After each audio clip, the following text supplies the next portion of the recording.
EVA air crew member dies after falling ill on duty. Taipei Metro lowers hand straps for shorter riders. Taiwan faces slow progress in trade talks. Trump declares Gaza war over ahead of Middle East peace summit. White House begins historic federal layoffs amid shutdown.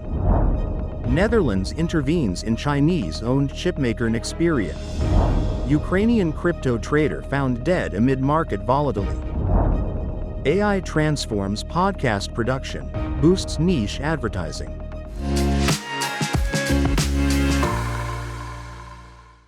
Hello everyone, I'm Oceana. Thank you for joining us on FUNDAY News. It is Tuesday, October 14th, International E-Waste Day, and here are top stories.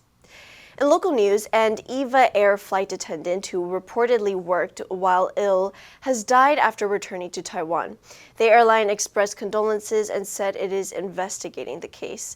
The Taoyuan Flight Attendants Union urged authorities to determine whether the crew member faced obstacles when seeking medical help.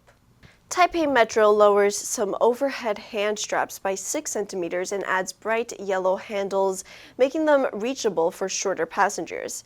Commuters praise the change, saying straps are no longer something to look up at, while taller riders now share a new minor hassle. Taiwan's efforts to sign trade deals with Australia, Japan, New Zealand, Canada, and Southeast Asian nations face slow progress. Sources say many countries remain hesitant, partly due to U.S. policy shifts and China's growing influence, raising concerns over the future of pending agreements. And in global news, President Trump announced the Gaza conflict is over while en route to the Middle East, expressing confidence in a lasting ceasefire. He will co-host a peace summit in Egypt with President Sisi, aiming to end the 2-year war. Trump highlighted agreements on prisoner releases and praised the first phase of his Gaza peace plan as historic. Details on the second phase, including disarmament and troop withdrawals, remain limited, though he emphasized ongoing efforts to secure stability and ensure humanitarian outcomes. Trump's Middle East trip centers on brokering peace between Israel and Hamas after 2 years of conflict. The first phase of his Gaza peace plan reportedly includes Israel releasing 250 Palestinian prisoners and 1,700 Gaza residents, while Hamas frees the remaining 47 hostages from the October 2023 cross-border attack. Trump confirmed all parties support the agreement and expects hostages to be released by midweek.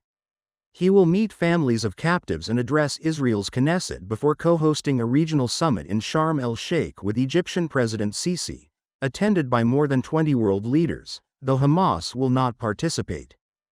The U.S. government shutdown enters its 10th day as the White House begins large-scale federal layoffs, affecting over 4,000 employees across 7 agencies.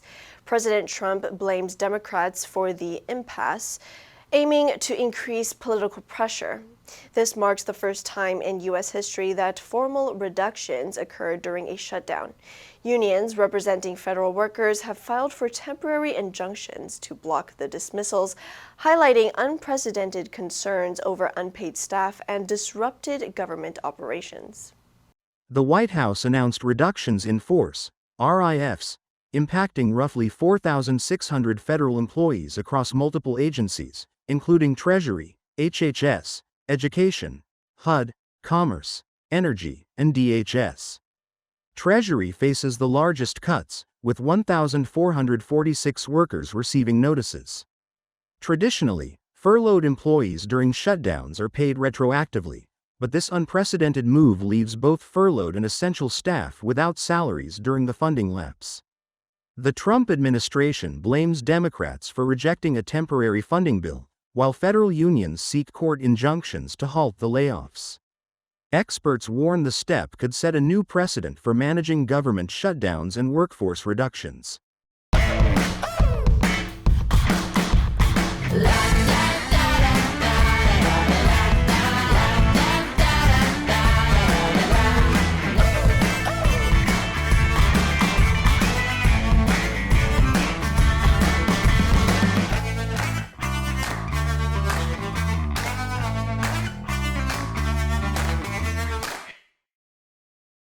The Dutch government has intervened at Chinese-owned chipmaker Nexperia over potential risks to Dutch and European economic security.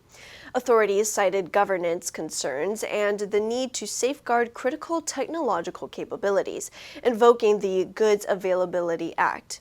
Nexperia's parent, Wingtech, vowed to protect its rights and seek government support. The move comes amid rising EU-China tensions and follows similar national security concerns in the UK.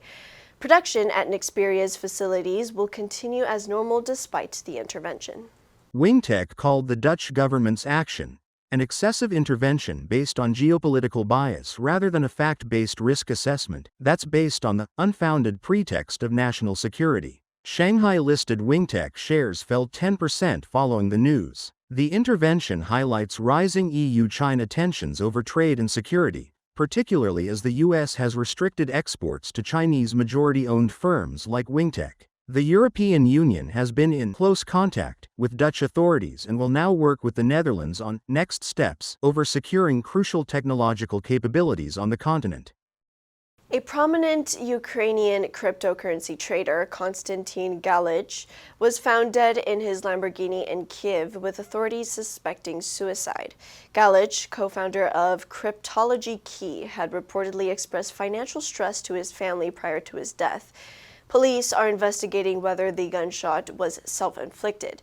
His passing coincides with extreme volatility in global cryptocurrency markets, triggered by U.S. tariff measures on Chinese imports and tighter software export controls, raising concerns among crypto investors worldwide. He co-founded the Cryptology Key Trading Academy and had over 66,000 followers on Instagram, where he shared insights on Bitcoin, Ethereum, NFTs, and trading psychology. The death comes amid a sharp global crypto market decline after U.S. President Trump's announcement of 100% tariffs on Chinese imports and stricter export controls on critical software, intensifying financial uncertainty for investors. The crash wiped out over $19 billion in leveraged positions, liquidating more than 1.6 million trading accounts, and Bitcoin fell nearly 8% to around $111,500. Analysts describe this as the largest liquidation event in crypto history, surpassing the 2020 COVID crash. The podcast industry is undergoing a major transformation as AI technology enables fully automated shows. Virtual hosts now produce content without traditional studios, and small teams can generate thousands of episodes weekly. This innovation lowers entry barriers for advertising and sponsorships, even for niche topics. While some worry about quality and AI spam, audiences are increasingly accepting AI-led podcasts. Experts say the shift is creating new opportunities for creators and changing the way podcasts are monetized globally. AI-driven podcast tools are changing content creation. Services like Google's Audio Overview, Wondercraft, and 11 Labs allow users to convert any text, legal files, lecture notes, or reports into professional-sounding episodes without recording. Inception Point AI, launched in 2023, now produces about 3,000 shows weekly with only 8 employees. Automation enables small audience podcasts to secure advertising revenue, previously only accessible to high-download shows. Despite skepticism about AI-generated content, founders report that listeners are engaging with virtual hosts and enjoying the material regardless of its AI origin, signaling a shift in audience acceptance and the podcast production landscape. The answer for yesterday was B, rupture. The sudden rupture in relations between the two countries alarmed the international community. Did you answer correctly? Now let's delve into today's news. Trump declares Gaza war over ahead of Middle East Peace Summit. Number 1. Captive. 被俘者,囚徒. The army released the captives after the peace agreement. Number 2. Humanitarian. 人道的,博爱的. The organization provided humanitarian aid to the disaster victims. Number 3. Disarmament. 裁军,解除武装. The UN promotes nuclear disarmament to ensure global security. Next, we have a multiple-choice question for everyone to practice. Which answer would you choose? You can write your answer in the comment section, and the correct answer will be announced tomorrow. The first celebration of International E-Waste Day took place in 2018 when the Waste from Electrical and Electronic Equipment Forum launched the event to raise public awareness about the need to reduce and recycle e-waste, encouraging individuals, companies, and communities to do more to protect the environment. And that's all for today's FUNDAY News. Be sure to tune into FUNDAY News from Monday to Friday and click the link below to join FUNDAY for free. I'm your host, Oceana, and I'll see you next time.